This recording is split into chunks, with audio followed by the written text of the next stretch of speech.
Hola mis amigos y bienvenidos a El Poder de la Enseñanza.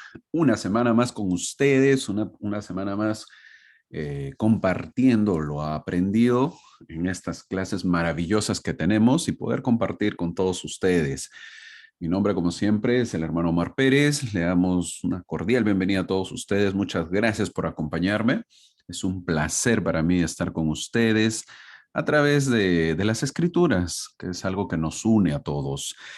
Como siempre, estas clases es poder compartir la información, no solamente información, sino brindarles alternativas para que puedan enseñar a las demás personas, a los demás hermanos, las demás personas que quieran conocer y aprender y todos edificarnos y poder venir a Cristo. Así que sigamos adelante y empecemos esta semana que corresponde al 16 de mayo, al 22 de mayo. Ya estamos en el quinto mes del año, que viene a ser mayo, y también corresponde al quinto libro del Pentateuco o de la Torá, como es llamado, que viene a ser el libro de Deuteronomio. Deuteronomio. Un libro complicado un poco a veces de poder hablarlo, poder deletrearlo, pero es el quinto libro que nos ha dado el Pentateuco y el día de hoy termina solamente con una clase, dice el manual, para tratar de leerlo. Corresponde los capítulos 6 al 8, corresponde el capítulo 15, 18, 29 al 30 y el capítulo 34. Son 7 capítulos los que ha elegido el manual, de tal manera que el resumen de todos esos capítulos se traduce de todo el libro de Deuteronomio se traduce en estos capítulos, ¿no? En el 7 capítulos. Así que vamos a ver hoy día la historia de Moisés. Por fin, una pena, una tristeza también, ya porque nos habíamos acostumbrados al gran Moisés. El día de hoy termina la vida de Moisés, ¿no? Con su último libro. Así que vamos a ver qué nos deja. Y el título que han puesto el día de hoy es de Cuídate, no olvidarte de Jehová. Vamos a verlo eso que ha puesto el manual, ¿no? Hoy nosotros vamos a comenzar el estudio del final, ¿no? Comenzamos hoy el estudio del final del quinto libro de la Torá, que viene a ser el libro de Deuteronomio. Y hemos recorrido un largo camino, ¿verdad? Hasta este punto del Pentateuco de la Torá hemos visto la creación del mundo y de la humanidad, la destrucción del mundo, y todos menos 8 personas, 8 humanos, por un gran diluvio, recordamos, y luego la repoblación muy rápida de la tierra también. Hemos visto la creación de un pueblo apartado para Dios, porque el mundo, después del diluvio, volvió a ser rápidamente malvado y se apartó de él. Esto automáticamente quiere decir que el mundo estaba dividido y separado en dos grupos más o menos distintos, ¿no? El pueblo de Dios y todos los demás. El pueblo de Dios son llamados los hebreos, los israelitas, todos los demás son llamados gentiles, y ahora el gran Moisés da por finalizado su obra con el libro de Deuteronomio. Los hebreos, hay que ver que no fueron elegidos por ningún tipo de mérito especial de su parte. No, ni fueron elegidos porque eran un pueblo poderoso, porque no lo eran. La razón exacta por la que fueron elegidos no se indica precisamente en la Biblia. Obviamente que hay párrafos o versículos donde dice que Dios los amó. Obviamente que también eso puede ser una distinción, pero muchos indican que una de las razones por las que Dios elige a los hebreos fue porque ellos son el pueblo más duro que existe en el mundo y que en la bondad de Dios es que quiere ayudarlos. Dios en su misericordia busca al hijo más difícil. No elige a otro pueblo porque si no, con todos los milagros vistos, se convertiría rápidamente. Cualquier pueblo que hubiese visto las señales que hizo Jehová a los egipcios y en el desierto fácilmente se hubiese convertido y sería el pueblo de Dios. Otros dicen que al elegir a Abraham, que tenía otros dioses, hay que recordar cómo fue los inicios de Abraham, fue para demostrar el amor de Dios y que puede convertir y ayudar a cualquier hijo, siempre y cuando lo acepte, tal como lo aceptó Abraham, luego su hijo Isaac, Jacob y José. El Señor ha emitido dos pactos principales, ambos para Israel. El primer pacto fue Abraham, para Abraham, que de él saldría el pueblo hebreo, más tarde llamado Israel. y que recibirían una asignación especial de tierra para los suyos. El segundo pacto en el monte Sinaí, que fue la ley, fue emitido a través de Moisés a una nación de gente llamada Israel. Este segundo pacto estableció exactamente cómo Israel debía vivir la vida redimida, perdonada, rescatada, eso significa redimir, que Dios esperaba de ellos. Por lo que consistía en ordenanzas, ritos, reglas civiles más que todo, ¿verdad? Religiosas, reglas morales. Estas leyes debían ser obedecidas de manera explícita y completamente sin cuestionarse. Sin embargo, estas leyes también eran un ideal que reflejaba la pureza y el patrón del cielo mismo. E Israel nunca fue capaz de seguir estas leyes y sus principios y patrones a ningún grado razonable. Según Deuteronomio, Israel comienza siendo un pueblo sin un país. Ellos fueron formados y crecieron como una nación sin país en el vientre de Egipto, el gran Egipto idólatra, por cierto. Dios los rescata de la idolatría, de la esclavitud, los redime y ahora les ha dado sus leyes y mandamientos para que puedan conocer el carácter de Dios y lo que le agrada y le desagrada a Él. Al obedecer estas leyes y observar las ocasiones santas especiales, es decir, la armonía con Dios podría ser lograda y ser un pueblo santo y lograr vivir en su presencia. Ya había pasado eso con el pueblo de Enoc, si lo vemos en las escrituras. Pero la desobediencia y desprecio por los mandamientos trajo obviamente la ira de Dios sobre sus cabezas. Jehová también ha establecido un grupo élite de personas dentro de su pueblo separado de los demás. Este grupo es la tribu de Leví, el cual deben ser sus sacerdotes y siervos y guardianes de la santidad del Señor en la tierra. Él confía en este grupo de gente. En este momento que empieza este libro, Israel, es decir, los 3 millones de ellos, están parados en el borde oriental del río Jordán. En Moab se llama, un sitio Moab. No muy lejos de Jericó, y Moisés está a punto de dirigirse a ellos en un discurso emocionante, lo que iba a causar un cambio dramático en las condiciones de Israel, un cambio drástico para una generación que solo había conocido la desolación del desierto y que dependía del Señor para su sustento diario. Están a punto de ingresar a la tierra prometida y Moisés da un discurso, su último discurso. En este discurso, el que forma la base de Deuteronomio, por cierto, también es el final, pues, del gran Moisés, ¿no? Entonces, hemos visto que casi 4 meses hemos pasado con estas clases y hemos llegado a este punto. La buena noticia es que a diferencia de lo que muchos de ustedes podrían haber escuchado, Deuteronomio no es en absoluto una repetición de los primeros 4 libros del Pentateuco. No es un resumen. Entonces, ¿qué podemos esperar de Deuteronomio? Viene la pregunta. Deuteronomio recalca lo que dice el título de esta lección, que está en Deuteronomios capítulo 8, versículo 11. Ese es el mensaje central. Cuídate de no olvidarte de Jehová. Esto me hace acordar a la historia de un hombre que fue asaltado por unos ladrones que le robaron su billetera. No sé si lo han escuchado, es una historia poco conocida. Entonces, cuando le roban su billetera, él escribió en su diario, ¿no? Lo siguiente en su diario. Señor, ayúdame a estar agradecido. Primero, porque nunca antes he sido robado. Segundo, porque aunque se llevaron la billetera, no me quitaron la vida.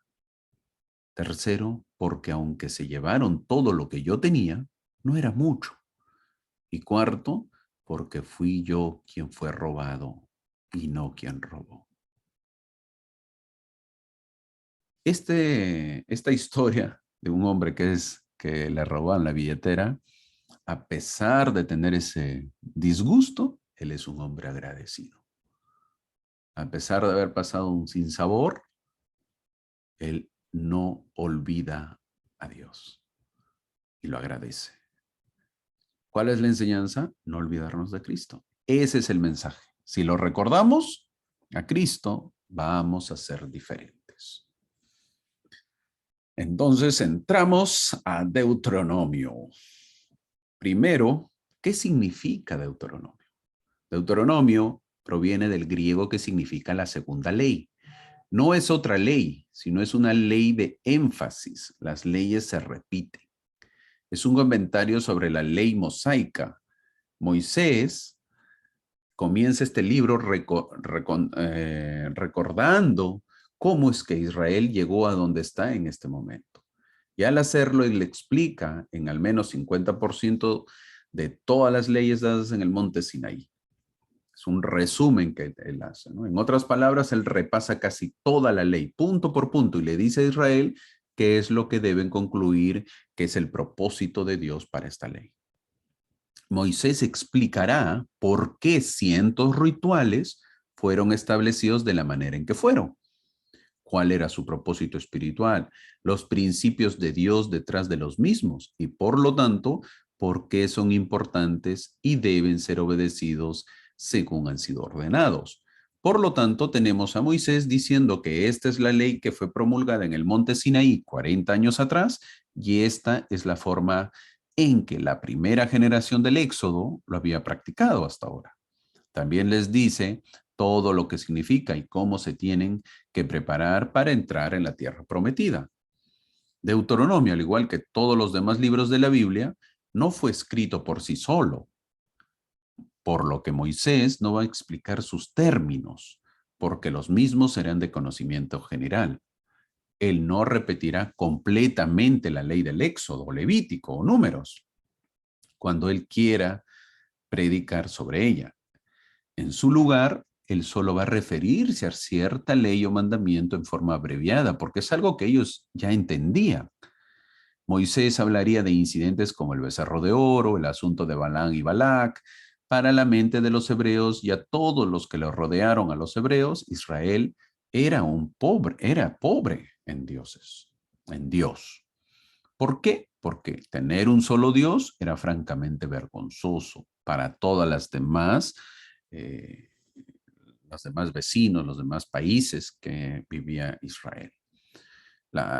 Si te considerabas un país fuerte, tenías que tener varios dioses. ¿Recuerdan a Egipto, que era una potencia? ¿Cuántos dioses tuvo? O tenía, ¿no? Y Dios por Dios lo fue eliminando Jehová. Eso indicaba. Entonces tú para ser un país grande, poderoso, tenías que tener varios dioses. E Israel tenía un solo Dios. Por lo tanto, Israel era pues un país pobre. ¿Por qué? Porque lo tenía Jehová nomás. Así era visto. Israel es como un hijo para Dios, ya que Él los creó, los redimió, los guió por el desierto. Pelea por ellos y los protege. Y ha escogido a Israel entre todas las naciones de la tierra para tener una relación especial única con Él. Otros temas que se discutirán detalladamente en Deuteronomio es la tierra que ahora es Israel. Uno de los temas más interesantes que descubriremos es el proceso de centralizar el lugar de la adoración del sacrificio. Es decir, una vez que Israel esté en posición de la tierra prometida, habrá un solo lugar común donde todos deben traer sus sacrificios, donde reside el único lugar de expiación autorizado. Entonces, hasta el momento, para ser exactos, han pasado 39 años de experiencias con la ley y han surgido nuevos problemas. Estos nuevos problemas no han sido abarcados específicamente en la ley. Por ejemplo, vemos en Números que la ley decía, vemos una historia en el libro de Números, que la ley decía que los hijos varones debían heredar las tierras dejadas por el padre, pero no decía nada si es que un hombre tenía puras hijas. Tal es el caso que se ve en Números, donde un hombre tiene 5 hijas y ellas preguntan si deben heredar la tierra o no. Entonces tenía que haber una interpretación de la ley. La ley está dada. No es que se debe dar una nueva ley, sino que se tiene que interpretar de acuerdo a la ocasión. Eso a veces no entendemos, ¿no? Siempre ocurre la interpretación de la ley. El país da leyes y a veces el pueblo quiere que sea específica la ley. Es por eso que luego viene la interpretación. Antes de empezar a ver la clase, recordemos que este libro fue usado por el Maestro, por Jesucristo, por Jesús, el Mesías. ¿Cuándo? ¿Cuándo fue usado? Bueno, vamos a leer en Deuteronomios capítulo 8, versículo 2 y 3. Dice, y te acordarás, o sea, tenerlo siempre en la mente, ¿no? De todo el camino por donde te ha traído Jehová tu Dios estos 40 años en el desierto, para humillarte, para ponerte a prueba, para saber lo que estaba en tu corazón, si habías de guardar o no sus mandamientos. Versículo 3, y te humilló, y te hizo sufrir hambre y te sustentó con maná, comida que tú no conocías, ni tus padres la habían conocido, para hacerte saber que no solo de pan vivirá el hombre, sino de todo lo que sale de la boca de Jehová vivirá el hombre. ¿Qué dice que el pueblo deberá recordar lo sucedido? El versículo 2, ¿no? Te acordarás, o sea, no lo debes olvidar eso. Hubo un motivo por la que el pueblo de Israel pasó hambre, también dice, ¿no? Para saber que no solo de pan vivirá el hombre, sino de todo lo que sale de la boca de Jehová. Pasa el tiempo y el Mesías viene. Se va a peregrinar al desierto por 40 días, ¿verdad? En ayuno, un simbolismo del peregrinaje del pueblo de Israel, es decir, de su pueblo, y cuando el cuerpo está, ¿no? El cuerpo después de 40 días está en el punto más alto de hambre, se acerca a Satanás. Eso lo vamos a ver el próximo año, ¿no? Dice en Mateo capítulo 4, versículo 3 y 4, tal como dice la diapositiva.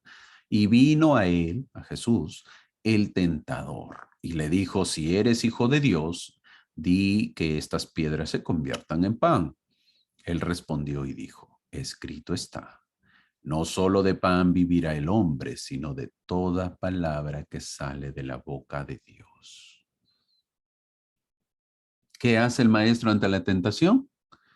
Cita Deuteronomios, capítulo 8, versículo 2 y 3.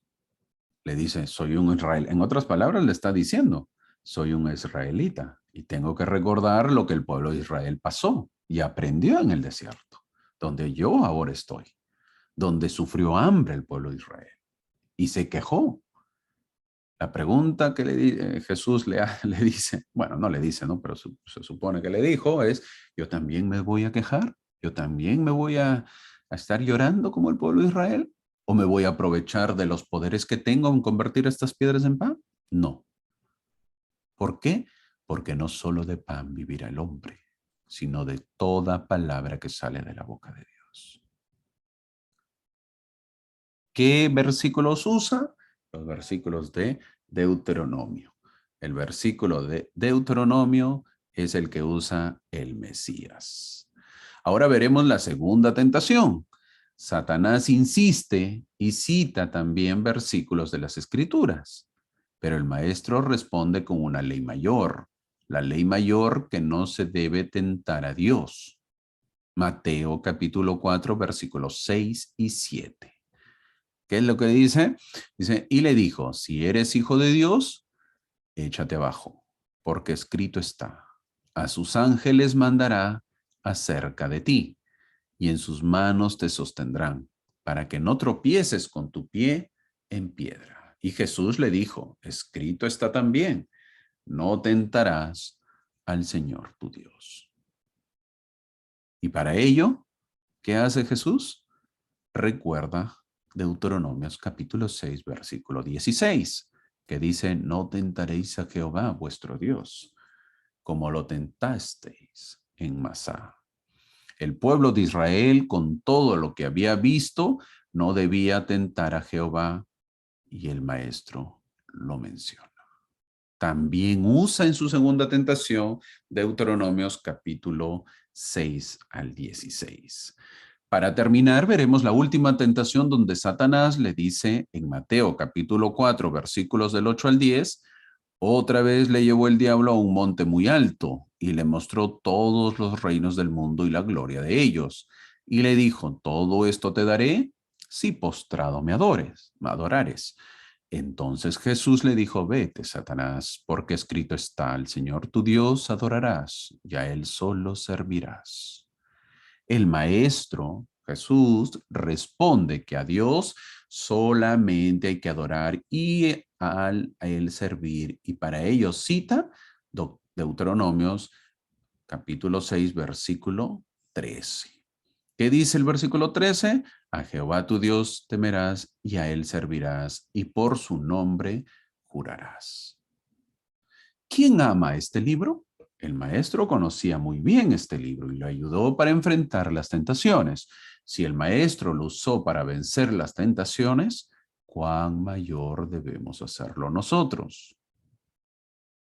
Así como la pregunta es, ¿quién ama este libro? También debemos hacernos la pregunta, ¿quién odia este libro? Nada menos que Satanás. De nosotros dependerá si amamos o odiamos las escrituras. Bueno, esto es Deuteronomio. Así que ahora entremos a la clase porque la duda empieza a rondar nuestras cabezas. Una vez más, ¿el Dios del Antiguo Testamento es el mismo del Nuevo Testamento? Antes de dar respuesta a esa pregunta, vemos que los capítulos del 1 al 5, Moisés ha estado reforzando hasta este punto las leyes y mandamientos dados a Israel en el monte Sinaí. Moisés repite las leyes dadas hace unos 40 años atrás. Es que las mismas se están presentando a toda una nueva generación de hebreos que obviamente sus padres no les han enseñado estas leyes. O si las enseñaron, ya no las recuerdan. O si las recuerdan, no las recuerdan del todo. Porque la primera generación del Éxodo ya están todos muertos y enterrados en la arena del desierto. Además, él lo está dando al grupo que está a punto de hacer lo que sus padres se negaron a hacer. ¿Qué fue? Conquistar la tierra de Canaán. Estas personas no están más que a días de entrar en una batalla a largo plazo que se conoce como la Guerra Santa, que les costará la vida de miles de ellos. Moisés afirma que lo que él está a punto de enseñarles es exactamente lo que el Señor le dijo que dijera a Israel la primera vez. Nada más y nada menos, y que estas leyes y resoluciones deben seguirse escrupulosamente cuando entren en la tierra prometida. La razón por la que Israel necesita seguir la Torá o el Pentateuco es para que las cosas le vayan bien a Israel y que todas las bendiciones que el Señor tiene preparadas para ellos se hagan realidad. La última mitad del versículo 3 del capítulo 6 de Deuteronomio trae dos pensamientos juntos. Primero, lo que se está preparando para ellos en Canaán es mucho más que mera sobrevivencia. Es una vida abundante. Ese es el significado de la frase, una tierra que fluye con leche y miel. En segundo lugar, le recuerda a Israel que lo que está a punto de suceder, la herencia de una tierra propia, es el cumplimiento de la promesa, el pacto de Abraham, dado a sus padres, lo que significa los patriarcas Abraham, Isaac y Jacob. Observa que el pacto establecido en el monte Sinaí 40 años atrás no abolió ni sustituía el pacto dado a Abraham 600 años antes de que Israel abandonara Egipto. Más bien, este pacto de Moisés es para otro propósito. El mismo es para establecer normas y estándares para vivir la vida redimida que se gozará adentro de la tierra que fue prometida en el primer pacto. Por lo que aquí, parado ante la ladera de Moab, Moisés da la versión original del Sermón del Monte que el Mesías emulará o imitará 1300 años más tarde. Para aquellos que piensan que el Dios del Antiguo Testamento es diferente al Dios del Nuevo Testamento, veamos Deuteronomios capítulo 6, versículos del 4 al 5. Oye Israel, Jehová nuestro Dios, Jehová uno es. Y amarás a Jehová tu Dios de todo tu corazón y de toda tu alma y con todas tus fuerzas. ¿Qué dice Marcos capítulo 12, versículos del 28 al 30? Acercándose uno de los escribas, que los había oído disputar, y sabía que les había respondido bien, le preguntó, ¿cuál es el primer mandamiento de todos? Es una pregunta con trampa. Jesús les respondió, el primer mandamiento de todos es, oye Israel, el Señor nuestro Dios, el Señor uno es. Y amarás al Señor tu Dios con todo tu corazón, y con toda tu alma, y con toda tu mente, y con todas tus fuerzas. Este es el principal mandamiento. Jesús estaba citando la Torá, el Pentateuco. Está citando el Pentateuco, está citando a Deuteronomios, pero muchas veces escuchamos decir que Jesús dijo, tira y olvida todo lo que sabes. Te voy a dar nuevas leyes y órdenes que reemplazan todo lo que venía antes. Cuando se nos pregunta cuál es el mayor mandamiento, siempre respondemos, ama al Señor con todo tu corazón, mente y fuerza, porque citamos al Mesías, pero no lo citamos completo, sino solamente una parte. Citamos la mitad, citamos la parte, escucha, quitamos nosotros la parte, escucha, oh Israel, el Señor es nuestro Dios, el Señor es uno. Esta parte lo obviamos. Esto hace que entendamos que es lo mismo. El mismo Dios del Antiguo Testamento es el Dios del Nuevo Testamento. Ambos dicen lo mismo, tan igual como en el Antiguo Testamento. Esto es lo que hace el Antiguo Testamento, testificar de que Cristo vendría. Muchos mencionan que el Dios del Antiguo Testamento es el Padre y en el Dios del Nuevo Testamento es el Hijo, pero vemos en estos versículos que es el mismo y que no se contradice. En Deuteronomio 6:4 dice, oye Israel, Jehová nuestro Dios, Jehová uno es. Y en Marcos 12:29 dice, el Señor nuestro Dios, el Señor uno es. ¿Qué nos está diciendo Jesucristo al mencionar estos versículos? Que ahora Jehová es el Señor. Eso les dice. Eso les está diciendo Jesús. A toda la gente que le pregunta, está testificando. El Señor es ahora Jesucristo, que es uno. Esta pregunta que le hacen a Jesús en el Nuevo Testamento es para tentarlo. Y Jesús les dice que ahora Él mismo es Jehová. En otras palabras, les dice, ¿recuerdan al Dios del Antiguo Testamento que les guiaba? Claro, sí lo recordamos. Bueno, pues ahora estoy presente ante ustedes. He venido a salvarlos. Una vez más, Él testifica del mismo. Los versículos 8 y 9 dicen, y las atarás como una señal en tu mano y estarán como frontales entre tus ojos. Versículo 9, y las escribirás en los postes de tu casa y en tus puertas. Moisés está recalcando estos preceptos a esta nueva generación que no conocía mucho sobre la ley. Sus padres, quienes eran la generación original del Éxodo, ahora ya fallecidos, no hicieron su deber y trabajo de enseñarle a sus hijos, los que ahora están de pie ante Moisés para escuchar su sermón, las leyes de Dios. Tampoco ellos siguieron muy en serio la ley. Muchos quizás hayamos oído de las filacterias. Lo voy a pronunciar despacio para algunos que no han escuchado de repente antes hablar de ello, pero es bueno que sepa. Las filacterias, así como suena, filacterias, o también es conocido como los tefilín. Eso es en hebreo. Tefilín, nombre medio raro porque es en hebreo. Los judíos no los llamaban filacterias, que significa amuletos. Lo llaman tefilín. ¿Qué es el tefilín? Se refiere a unas pequeñas envolturas o cajitas de cuero donde se encuentran o guardan pasajes de las escrituras en la religión judía.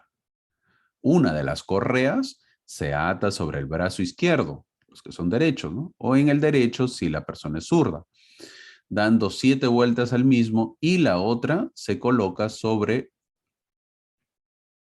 la cabeza, tal como vemos en la imagen izquierda superior o también en la imagen derecha. Ahí lo vemos con las filacterias. Ahí vemos en la imagen izquierda, vemos a un padre como le está ayudando a su hijo, y en la parte derecha vemos a un judío ortodoxo usando sus filacterias en el muro de los lamentos, ¿no?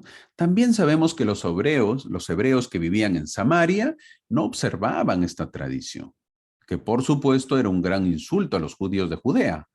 Parece que esto era principalmente una costumbre de aquellos judíos que vivían en Judea, en el centro de la ortodoxia judía en Jerusalén.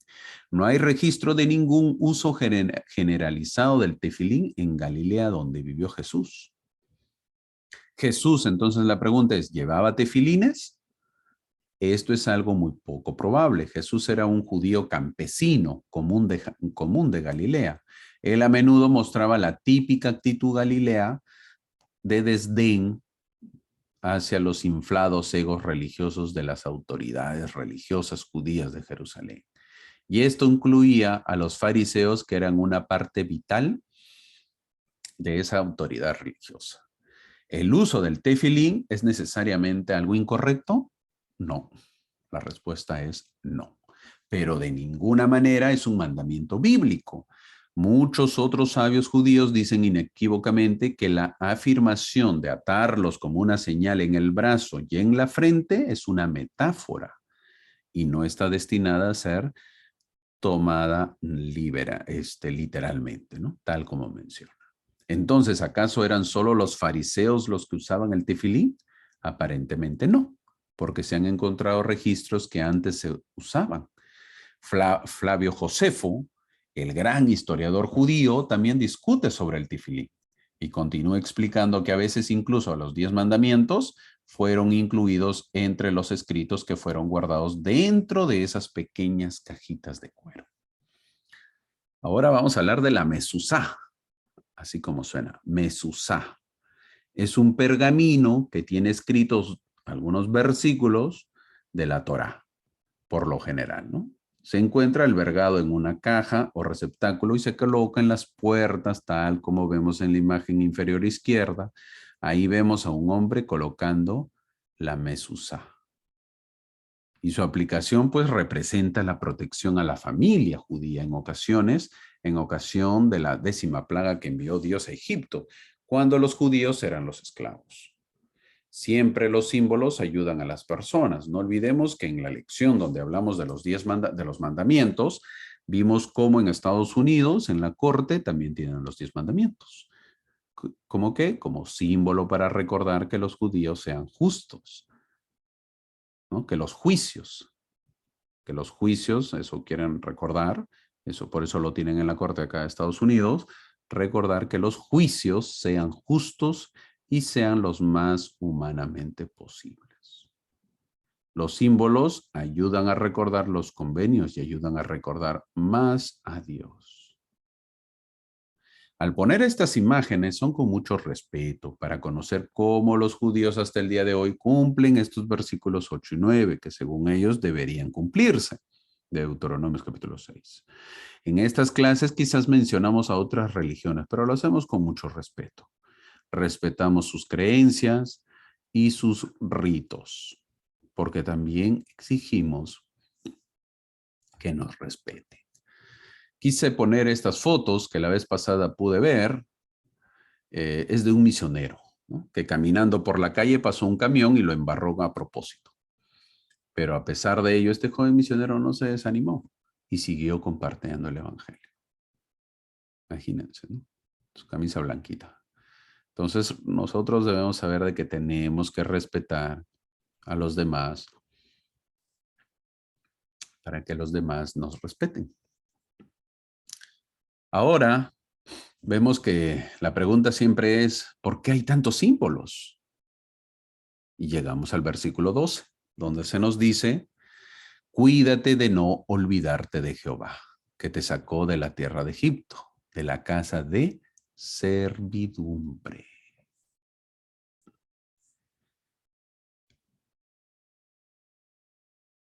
Para ello, vamos a ver lo que dijo el presidente Brigham Young, cuando es el tema de no olvidarte de Jehová. El presidente Brigham Young dijo, el peor temor que tengo en cuanto a los miembros de la iglesia es que se hagan ricos en esta tierra. Olviden a Dios y a su pueblo. Se vuelvan opulentos, se hagan echar de la iglesia y vayan a parar en el infierno.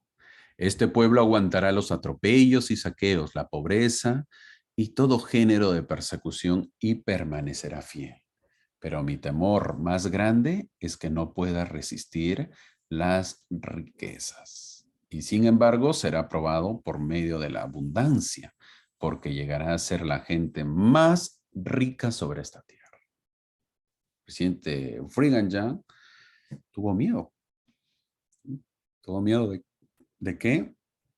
Dice, mi temor más grande es que no se pueda resistir las riquezas.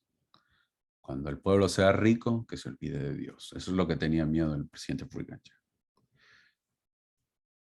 A eso yo quisiera añadir de que no mucho después de que los primeros santos de los últimos días llegaran al Valle del Lago Salado y mientras luchaban en medio de su pobreza por establecer sus hogares y sobrevivir en una tierra inhóspita, llegaron noticias de que se había descubierto oro en California. Las noticias se esparcieron por todas partes del país y pasaron por Salt Lake. Los que iban en busca de oro que se dirigían a ese estado, hablando de las esperanzas que tenían de hacerse ricos en esas tierras recién descubiertas. Eso fue una gran tentación para algunos miembros de la iglesia, que se encontraban en condiciones muy pobres.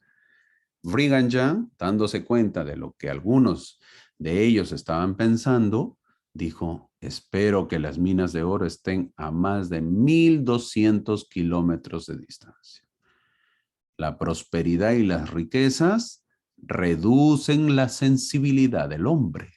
Eso lo dijo el presidente Brigham Young. La prosperidad y las riquezas reducen la sensibilidad del hombre. ¿Dónde lo encontramos eso? En el Journal History of the Church, 8 de julio de 1849. Eso lo dijo el presidente Brigham Young. La historia repetidamente confirma que la abundancia de posesiones terrenales puede ser tanto una bendición como una maldición, de acuerdo con la forma en que las personas las consideren y utilicen. Cuando las pedimos para satisfacer nuestros placeres y deseos, acarrearemos, obviamente, la tragedia sobre nosotros. A los hebreos se les dice que todo lo que están a punto de recibir, ellos no lo edificaron. Todo lo que están a punto de heredar, ellos no se lo han ganado con mérito. Las ciudades y casas en las que vivirán están siendo tomadas a la fuerza de las diversas tribus y naciones de Canaán que las construyeron. Por el Señor están siendo tomadas. Y todo simplemente entregado a Israel para el beneficio de Israel. Los viñedos con las uvas deliciosas y enormes que ellos disfrutarán, Israel ni las plantó ni las cuidó. Los olivares que producirán todo el aceite importante necesario para todo, desde cocinar, alimentar sus lámparas de aceite, hasta ser ingredientes necesarios para varias de las ceremonias rituales que el Señor ha ordenado. Todo eso es un regalo en el que otros trabajaron por generaciones e Israel está recibiendo todo solo por presentarse. A Israel se le recuerda que ellos no se eligieron a sí mismos, ni se separaron ellos mismos para ser el pueblo especial de Dios. El Señor los seleccionó y los bendijo como suyos. Y por cierto, no se rescataron del faraón, sino tampoco del faraón, ¿verdad? Tampoco ellos ni siquiera pudieron salir de Egipto. Dios lo hizo todo. Todo lo que Israel necesita, el Señor está preparado para entregarlos. Lo que Él quiere a cambio es su amor, confianza en Él. La verdad fundamental sobre el reino de los cielos es que todo lo que construimos con nuestras propias manos que provienen de nuestras propias mentes se quemará cuando llegue el fin de la historia. Sin embargo, lo que el Señor construye a través de nosotros sobrevivirá. La lección es que aquello que tiene algo de valor real es voluntad del Señor y alcanzado por el Señor. Y Él merece todo el crédito y nosotros no. Moisés emitió una advertencia para dos tentaciones principales que Israel podría caer. Mudarse a la tierra prometida con su maravillosa abundancia y para aquel tiempo su vida fácil y luego olvidarse del Dios que lo hizo todo por ellos. La advertencia es que Israel debe recordar que ellos no fueron los que construyeron las ciudades y las aldeas donde vivirían, ni sembraron los viñedos y los huertos de los que comerían. Más bien el Señor lo tomó de los cananeos y se lo dio a Israel como herencia. Segunda advertencia es que el pueblo redimido, o sea, perdonado, rescatado de Israel, que ahora ha heredado por medio de la gracia la abundancia y el privilegio de una relación especial con el de Dios, del universo. No debe adoptar y juntarse con los dioses del pueblo entre los que van a vivir. Y si el hebreo no presta atención a esta advertencia, la destrucción será la consecuencia. Y para ello entramos en el capítulo 7. El capítulo 7 nos va a mencionar acerca de la otra parte donde nos menciona cómo debe tratar el pueblo de Israel cuando está en Canaán. Ahora veamos lo que dice en el capítulo 7 de Deuteronomio. Por lo tanto, el versículo 1 dice que Jehová va a traer a Israel a Canaán y expulsará a los habitantes actuales para que Israel lo posea. Y luego se nombran 7 naciones que serán removidas de la tierra y reemplazadas por Israel. Así que lo que tenemos en Deuteronomio capítulo 7 es a Moisés abordando una serie de asuntos muy específicos que los israelitas enfrentarán al invadir a Canaán. Y además del asunto de la posesión de la tierra, está lo que hay que hacer con las personas que actualmente viven ahí y cómo deberían ser tratadas. A los israelitas se les dice, en pocas palabras, que no deben otorgarles a los cananeos ningún término, ni darles ningún cuartel. Nada de misericordia con ellos. No deben casarse, y esto significa que ningún hijo hebreo se case con ninguna mujer cananita y que ninguna hija hebrea sea dada en matrimonio a hombres cananitas. Además, cualquier cananeo que pueda permanecer en la tierra debe tener sus altares de sacrificio a sus dioses falsos derribados y destruidos. Cualquier tipo de pilar religioso o monumento a uno de sus dioses debe ser aplastado, destruido. Sus ídolos o imágenes de sus dioses que puedan ser descubiertos deben ser tirados al fuego y quemados. Esto significa que Israel no debe permitir a los cananeos que se niegan a inclinarse ante el Dios de Israel. No pueden permanecer en la tierra, sino que deben ser expulsados forzosamente.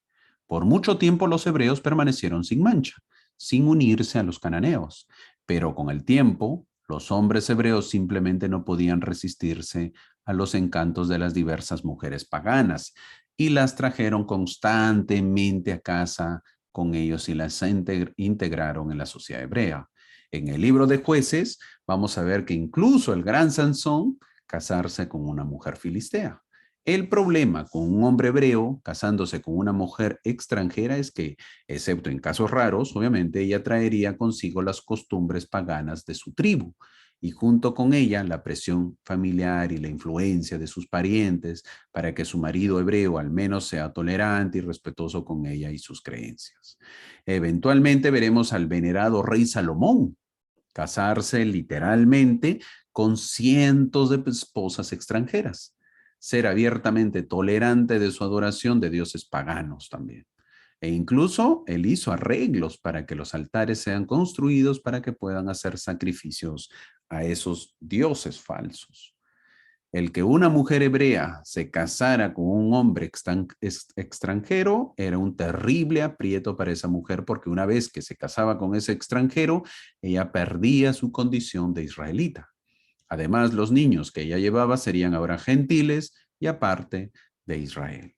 La redención que tenía como un derecho de nacimiento se extinguiría. La redención que sus hijos pudieron haber tenido como un derecho de nacimiento también se había ido. Así que el efecto de desobedecer el mandato de no casarse con cualquiera de estos 7 grupos de personas nombradas fue de gran alcance. Jehová manda la prohibición de los tratados de paz contra cualquier forma de tolerancia y contra el matrimonio intermatrimonial. Y es que los hijos israelitas de las generaciones futuras se alejarán de Jehová hacia la idolatría. Eso es lo que el Señor está diciendo. Si usted hace alguna de estas cosas, es 100% seguro que el resultado será un alejamiento de la verdadera religión y una adopción del paganismo.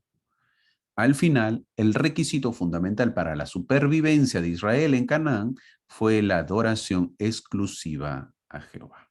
La desobediencia y la idolatría traería automáticamente la calamidad divina. A partir del versículo 12 se dan más razones para que Israel sea obediente.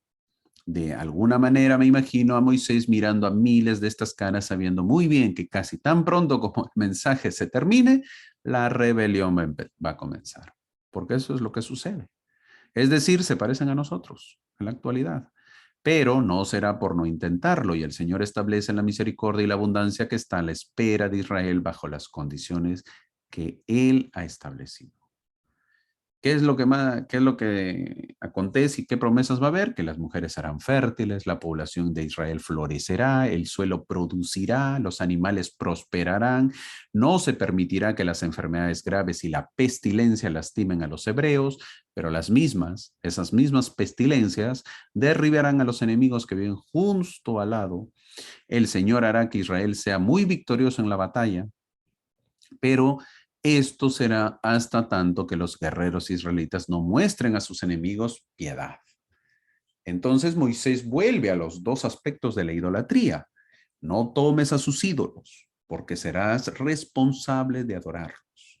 Y ni siquiera tomes el oro y la plata de que están hechos, porque el deseo de todo ese oro y plata es tan idólatra como los propios ídolos. Y como dice el Señor en el versículo 26, Él detesta totalmente todo lo que Israel o nosotros pudiera traer ante su presencia que le sea rival. Por lo tanto, cualquier cosa que pueda ser un rival para Él debe ser destruido. No porque Dios es un avaro o un gruñón o un enojón y no quiere que tengamos cosas agradables o una vida cómoda, sino que es porque el peligro para nuestra relación y armonía con Él es demasiado grande. Pero ¿por qué se le da todas estas instrucciones al pueblo de Israel? El versículo 4 del capítulo 7 lo dice. Porque desviará a tu hijo de en pos de mí. ¿Qué va a suceder? Servirán a dioses ajenos y el furor de Jehová se encenderá sobre vosotros y pronto te destruirá. Ese es el objetivo por la cual el pueblo de Israel no debía tener misericordia con los cananeos a los cuales iban a invadir. Nada iba a quedar. ¿Por qué? Porque eso haría que con el tiempo el pueblo de Israel caiga. Y eso es lo que sucedió. Ya lo vamos a ver. Eso es lo que sucedió. En Deuteronomio capítulo 8, él dice, dado que su mensaje es que Israel siempre debe recordar su dependencia de Dios, es digno de mención que Moisés comienza con un llamado fuerte para observar los mandamientos. Esto refleja la visión bíblica de que el conocimiento de Dios y la obediencia no son fenómenos separados. Los mandamientos son la expresión práctica del conocimiento de Dios y sirven para promoverlo. Moisés continúa con su sermón en el capítulo 8 para el pueblo de Israel, apelando, exhortando, suplicándoles fervientemente que recuerden quiénes son, quién es Dios y que guarden los mandamientos. En este capítulo vemos a la gran mayoría de la gente que asentirán, que aceptarán con su cabeza en un gesto de acuerdo silencioso y luego decidir que tenían una mejor manera, es decir, su propia manera.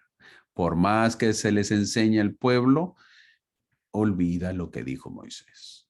Una gran preocupación es puesta sobre Israel, que eviten volverse soberbios y orgullosos al conquistar Canaán.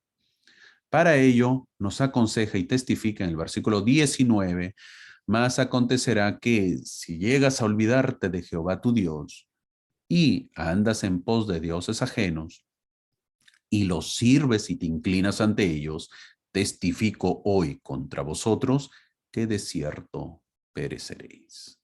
Eso es lo que dice en el versículo 19, algo duro y fuerte. Vas a perecer. Tienes que estar conmigo. Si no, te va a ir mal en la vida. En Deuteronomios capítulo 15 hacemos un salto para poder cumplir lo que dice el manual. Dice que continúa con las leyes del Señor en el capítulo 15 en cuanto a ayudar a los pobres y a los desfavorecidos. El carácter de Dios es tal que Él coloca las necesidades de los pobres como una alta prioridad, pero también pone la responsabilidad de cuidar a los pobres sobre los hombros de cada individuo en la comunidad de aquellos que son separados para Dios. Con aquellos que tienen más, se espera que hagan más. Vamos a ver lo que dice el versículo 4 y 5. Dice, así no habrá mendigo en medio de ti, porque Jehová te bendecirá con abundancia en la tierra que Jehová tu Dios te da por heredad para que la poseas. Si solo escuchas fielmente la voz de Jehová tu Dios para guardar y cumplir todos estos mandamientos que yo te mando hoy. En el versículo 4 está el punto decisivo. Él mismo es el ideal del Señor, que no haya pobres en Israel. El concepto es que el Señor está dando tierras a Israel por las cuales no pagaba. Vides donde obviamente se siembra la vid, la uva, ellos iban a recibirlo algo que no habían plantado. Campos que ellos no trabajaron, hasta ciudades que no construyeron. Por lo tanto, no hay ninguna razón para que nadie esté sin nada y todo el mundo debe ser provisto con lo necesario.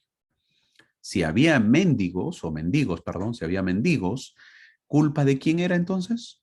Sería culpa del pueblo, porque el pueblo tenía que ayudar al pobre, tenía que ayudar al prójimo, tenía que ayudar al mendigo. ¿Cuánta responsabilidad recae sobre nosotros ayudar a nuestro prójimo? ¿Qué tal enseñanza? Ahora vemos en Deuteronomios capítulo 18, el versículo 1 comienza con el asunto de los sacerdotes y reitera que el grupo oficial de sacerdotes de Israel proviene solamente de la tribu de Leví. Cabe destacar que desde el Éxodo y el establecimiento del sacerdocio, la frase los sacerdotes levíticos a menudo se incluye cuando se plantean asuntos concernientes al clero de Israel. Dios ha declarado que solo una tribu, Leví, debe proporcionar a los siervos autorizados de Dios. Y solo un clan dentro de esa tribu, Aarón, debe proporcionar a los sacerdotes. Esto no fue algo que las otras tribus de Israel encontraron fácil de aceptar. Era la norma para la mayoría de las otras culturas del Medio Oriente de esa época que el rey eligiera al sumo sacerdote y luego el sumo sacerdote generalmente elegiría a los sacerdotes menores. Un nuevo rey generalmente significaba un nuevo lote de sacerdotes. Hay que recordar que hasta que se dio la ley en el monte Sinaí no había sacerdocio oficial para los hebreos y ciertamente no se había nombrado ninguna tribu sacerdotal. Nota. Estas notas que siempre gustan. Solo para nosotros, los santos de los últimos días, sabemos que los patriarcas tenían el sacerdocio, pero el sacerdocio de Melquisedec. Fin de la nota. Ahora con el pueblo de Israel, los primogénitos de cada familia, de cada tribu, tendían a comportarse como una especie de sacerdote familiar, como es en la actualidad. Esto fue un estatus especial en la que el primogénito de cada familia que lo poseía se deleitaba. Así que cuando Moisés les dijo a las 12 tribus que Dios había ordenado que este sistema de primogénito llegara a su fin para ser reemplazado por miembros de la tribu de Leví, esto fue recibido naturalmente con resistencia, no fue fácil. Las tribus de Israel hicieron todo lo posible para perforar las leyes sobre quién podría ser sacerdote. Por lo tanto, encontraremos la frase sacerdotes levíticos utilizada repetidamente para dejar muy claro que solo los levitas, la tribu de Leví, formaron el clero para Israel. Otro recordatorio está contenido en el primer versículo, capítulo 18 de Deuteronomios, versículo 1 y 2. Los sacerdotes levitas, dice, toda la tribu de Leví no tendrán parte ni heredad con el resto de Israel. Comerán de las ofrendas encendidas a Jehová y de la heredad de él. No tendrán pues heredad entre sus hermanos. Jehová es su heredad, como él les ha dicho. Mientras que los levitas fueron bendecidos con el estatus de santidad más alto que todos los demás, necesario para ser siervos y sacerdotes de Dios, también pagaron un alto precio por esa elección. No fue fácil para ellos, ¿eh? No se les dieron tierras de las tribus hereditarias en Israel, al igual que las otras 12 tribus. Al mirar un mapa en los días de Josué, que ya lo vamos a ver más adelante, y durante varios cientos de años después encontraremos distritos bastante bien definidos que fueron asignados como las posesiones de tierra por siempre para cada tribu, pero en ninguna parte hay un territorio para Leví. En cambio, a los levitas se les asignaron ciudades, ¿no? 48 ciudades repartidas entre los 12 distritos de las tribus. En este entendimiento del estatus de los levitas como de la falta de tierra, lo que Israel debe responder por medio de su deber corporativo de apoyar económicamente a la tribu de Leví, a cambio de las obligaciones de levita al santuario central, los tribunales locales y como maestros de la ley. Ese era el trabajo de los levitas. El enfoque de los versículos 3 al 5 es abordar el sustento de los sacerdotes y levitas y se nos dice que este sustento debe venir principalmente de los primeros sacrificios que ofrecen los miembros de las otras 12 tribus, es decir, los sacrificios de animales primogénitos.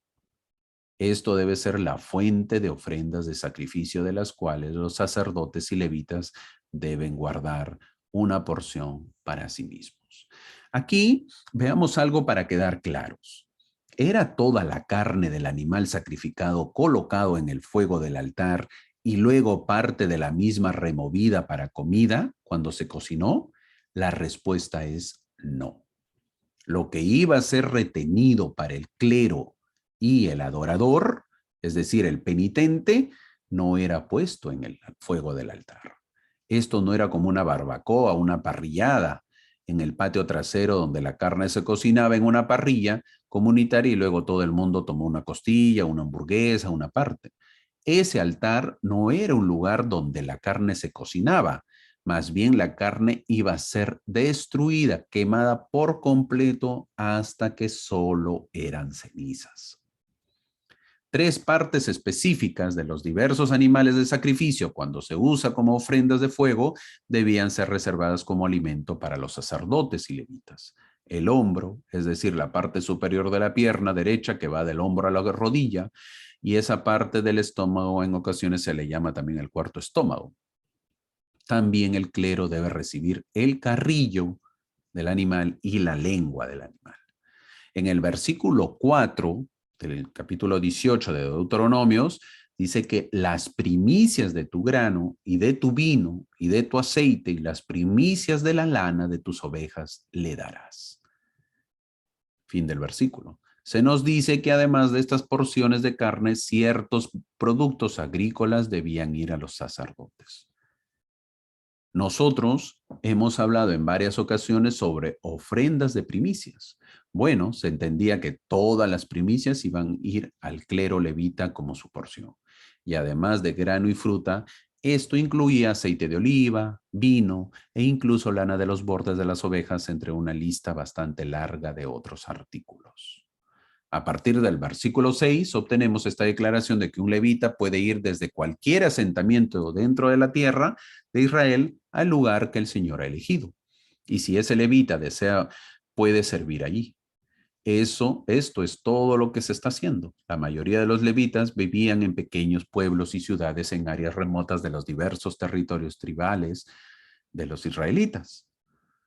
Fue en una de estas 48 ciudades levitas que vivieron y sirvieron. Muchos levitas, sin embargo, deseaban servir en el impresionante santuario central, la sede del poder religioso, y no solo en algún pueblo local y tratar con asuntos cotidianos mundanos. Por lo tanto, el Señor deja claro que a todos los levitas se les debe dar la oportunidad de participar en el tabernáculo si así lo desean. Y más adelante veremos un interesante sistema de cursos ideado por el cual los levitas se organizan en grupos de varias áreas y se les da su turno como una unidad para oficiar y servir en el templo. en una rotación establecida para que todos puedan tener la oportunidad. Y como dice en el versículo 8, ellos compartirán por igual de las ofrendas y los sacrificios. Nadie debe ser excluido para obtener más que otro. Luego en el capítulo 18 vemos de que vamos a analizar o se analiza el importante oficio del profeta. Y es interesante que lo que se ha establecido como limitaciones y advertencias para que jueces y reyes no abusen de su poder, en este caso es que todo Israel debe escuchar a estos profetas que eran jueces, reyes, sacerdotes y ciudadanos en general. Los profetas representaban una oficina dentro de Israel. Estas personas no fueron autodesignadas, mientras que los sacerdotes debían observar y enseñar y en algunos casos juzgar la palabra de Dios escrita, la ley, la Torá. Los profetas eran más parecidos a Moisés o tal vez más similares a Samuel. Los profetas eran aquellos que tenían una línea legítima de comunicación directamente con Dios. Puesto que los profetas son mensajeros de Dios para Israel y los líderes de Israel, entonces Israel debe, por supuesto, obedecer las palabras de los profetas porque son palabras de Dios. Y el Señor dice que cualquiera que haga estas cosas de averiguar el futuro es abominable para el Señor. Seamos claros. En esto tenemos que ser bien claros. ¿Conoces esas lindas líneas psíquicas anunciadas en la televisión? Lectores de palma de la mano. Hemos escuchado el tarot. Hemos escuchado acerca del horóscopo. Podríamos bromear sobre ellos, pero esa gente se toma en serio lo que hace. Y Dios también habla en serio. Y el Señor dice que esta es la razón por la que está echando a los cananeos de su tierra y dándosela a Israel.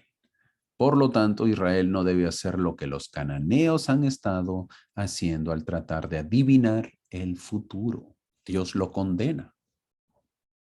Más bien dice el Señor en el versículo 15, levantará un profeta para Israel para este propósito, que cuando sea la voluntad de Dios que Israel sepa cosas sobre el futuro, Dios ungirá a un profeta para decirles. Y en esa cita queda muy claro que cuando un profeta habla, Israel debe obedecer. Pero también dice en el versículo 20 que si un profeta habla algo que Dios no le dijo que dijera o que hable en nombre de dioses falsos, entonces ese profeta debe ser ejecutado. Aquí se está hablando de un profeta hebreo, por si acaso. Así que el primer asunto se refiere a los profetas paganos, pero ahora el tema son los profetas israelitas. Y la pregunta que ha atormentado al judaísmo y al cristianismo para siempre es, ¿cómo podemos descifrar un falso profeta de un verdadero profeta de Jehová? Cuando ambos dicen ser creyentes leales del Dios de Israel y ambos afirman que su palabra es directamente de Dios y por lo tanto confiable. ¿Cómo podemos hacer? ¿Cómo podemos nosotros diferenciar, descifrar? La respuesta sencilla está en el versículo 22. Cuando un profeta dice que está hablando una palabra del Señor y no sucede, entonces esa persona es un falso profeta y no debe ser escuchada. Sin embargo, a veces la profecía que se habla debe ocurrir en un futuro lejano. ¿Cómo entonces ahí, cómo sabrá la gente que lo escucha a quién creer? ¿Qué pasa cuando un profeta puede decir la verdad 10 veces y tener razón, pero si se descuida y dice algo una vez que no es de Dios, las consecuencias de entregar un mensaje falso pueden ser bastante graves, siendo la pérdida de credibilidad entre sus miembros, entre sus seguidores. Incluso los profetas más grandes de Dios, los que tienen libros de la Biblia que llevan su nombre, se preocupaban constantemente por decirle a la gente lo que creían que Dios les había dicho. A menudo tenían dudas acerca de si estaban correctos. Se preguntaban si lo que realmente había entrado en sus mentes era de hecho de origen divino o era su imaginación trabajando horas extras o incluso peor. Los profetas más grandes de Dios sabían que ser elegidos como su profeta no significaba que ellos fueran incapaces de equivocarse, solo significaba que Dios era incapaz de estar equivocado. Por lo tanto, todos los profetas de Dios eran, por definición, profetas renuentes en todos los sentidos. ¿Qué significa renuente? Alguien que no quería, se rehusaba a aceptar el llamamiento, en el sentido de que ellos no buscaban ser profetas cuando Dios los llamó y ni siquiera estaban seguros de que querían el trabajo cuando el Señor les dio el mensaje. Por lo general, estaban llenos de dudas acerca de si realmente entregar el mensaje del Señor al pueblo.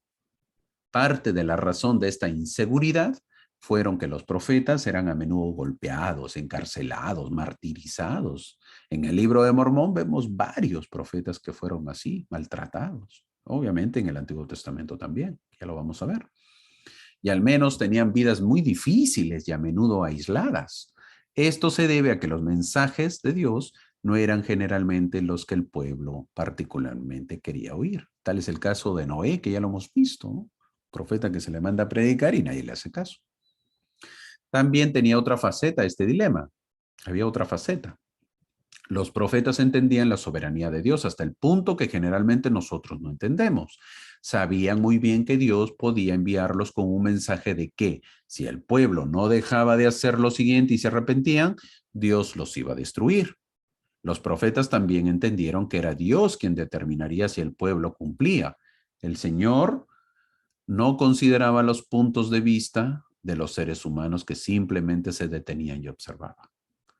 Así como la historia de Jonás en Nínive. Jonás estaba preocupado de que el pueblo de Nínive realmente pudiera escuchar el ultimato de Dios, arrepentirse de sus corazones y evitar la profecía de la destrucción que Jonás pronunció sobre ellos. El resultado sería que Dios anularía su decisión de aniquilar la ciudad y retendría su ira. Desde el punto de vista de Jonás, la profecía de destrucción que predicó entonces podía no ocurrir y eso lo habría convertido en un falso profeta a los ojos del pueblo. Y lo menos que podía pasar era que su propio pueblo ya no lo escucharía. Y lo peor que podía pasar era que podía ser ejecutado por ser un falso profeta. Estaba tan preocupado por esta perspectiva que huyó y trató de esconderse de Jehová. Dios tuvo que recuperarlo y amenazarlo para que entregara el mensaje al pueblo de Nínive. Toda esta ansiedad y problemas a los que se enfrentó Jonás era un procedimiento operativo completamente normal y estándar para los profetas de Dios en la Biblia. Así que tenemos que entender, si bien ser profeta es una cosa grande y honorable, la misma está llena de peligro y dificultad. No es fácil. No es fácil. Así que si alguien quiere ser profeta y está pensando en ser profeta, todo lo que viene a ser con el cargo de profeta, con el llamamiento de profeta. En Deuteronomio capítulo 29 generalmente es llamado el tercer discurso de Moisés. Seguimos avanzando, ¿verdad? Por los académicos de la Biblia. En otras palabras, Deuteronomio es en gran medida un mensaje de tres partes. Un sermón de Moisés dado antes de que Israel realmente entre a la tierra de la promesa. En cada parte del mensaje de tres partes de Moisés ha repetido, expandido y explicado más en profundidad acerca de la Torá, la ley dada en el monte Sinaí y su intención y propósito. Moisés está presentando las maldiciones y las bendiciones de la ley de una manera de resumen. Todo Israel está presente, hasta los forasteros que se han unido a Israel para este sermón de exhortación por el líder ungido de Israel, cuyo tiempo de vida ahora es muy corto. Ya le queda poco tiempo a Moisés, ¿no? Al comienzo de este capítulo, Israel todavía está en el estado fronterizo de Moab, esperando la orden de Dios de seguir adelante y tomar la tierra. Moisés ha dado la ley a la segunda generación del Éxodo. La mayor parte de la primera generación, no toda, han muerto en el desierto como juicio divino de su negativa a entrar y conquistar a Canaán 38 años atrás. El capítulo 29 es esencialmente Moisés pidiéndole a esta nueva generación que ratifique el pacto tal como lo hicieron sus padres. Las matemáticas simples nos dicen que los hebreos que habían vivido más tiempo en este momento, fuera de Josué, Caleb y Moisés, se acercaban a los 60 años, aunque algunas personas mayores podrían haber sobrevivido, pero van a morir en cuestión de unos días más. No había más gente. salvo Josué, Caleb y Moisés, que tenían más de esta edad. Cuando Israel abandonó Egipto y estando en el desierto, no olvidemos que Dios condena a esa generación de incrédulos mayores de 20 años. Ahora llegamos al capítulo 30 y en el versículo 1 emplea los términos la bendición y la maldición. Dice que Dios ha puesto ante Israel dos caminos diferentes. Uno que conduce a la bendición de la ley y el otro que conduce a la maldición de la ley. Será Israel quien decida. Versículo 1 dice, y acontecerá que cuando hayan venido sobre ti todas estas cosas, la bendición y la maldición que he puesto delante de ti, y las recuerdes en tu corazón en medio de todas las naciones en las cuales Jehová tu Dios te haya dispersado. ¿Quién tenía que decidir? Israel. Pero aquí está el secreto para vivir la vida de la Torá, como Dios quiere. Hay tres ingredientes necesarios para mantener nuestra relación con el Señor. Versículo 16. Estos tres ingredientes son, vamos a leerlo, dice, porque yo te mando hoy que ames a Jehová tu Dios, andes en sus caminos y guardes sus mandamientos y sus estatutos y sus decretos, para que vivas y seas multiplicado y Jehová tu Dios te bendiga en la tierra a la cual vas a entrar para poseerla. ¿Cuáles son esos tres ingredientes? Ama a Dios, anda en sus caminos y guarda, o que quiere decir obedece sus mandamientos. Llegamos al final del Pentateuco, al final de la historia del gran Moisés, uno de los grandes profetas que será recordado por los hebreos. Para ello vamos a leer Deuteronomio capítulo 4, donde dice, bueno, dice en el versículo 4 que Moisés vio la tierra, pero no pudo estar en ella. Pero también nos menciona que deja Josué. Moisés transfiere la autoridad, tan igual como se hace en la actualidad, de profeta a profeta, tan igual como se da el sacerdocio en la actualidad. Versículo 9 dice, y Josué, hijo de Nun, estaba lleno del espíritu de sabiduría, porque Moisés había puesto sus manos sobre él. Y los hijos de Israel le obedecieron e hicieron como Jehová mandó a Israel. Yo quisiera terminar la clase con un dicho que dice, cuando un hijo necesita de su padre, ríe el padre, ríe el hijo. Cuando un padre necesita de su hijo, llora el padre, llora el hijo. ¿Qué quiere decir? Que cuando el hijo necesita, el padre le ayuda feliz. Es una felicidad para el padre o la madre ayudarlo. El padre siempre está feliz el poder ayudar. Le encanta poder hacer algo por los hijos. Y el hijo también ríe. Pero cuando el padre necesita, llora. Llora porque no le gusta pedir al hijo. Llora porque el hijo no le ayuda al padre, porque no puede ayudarlo.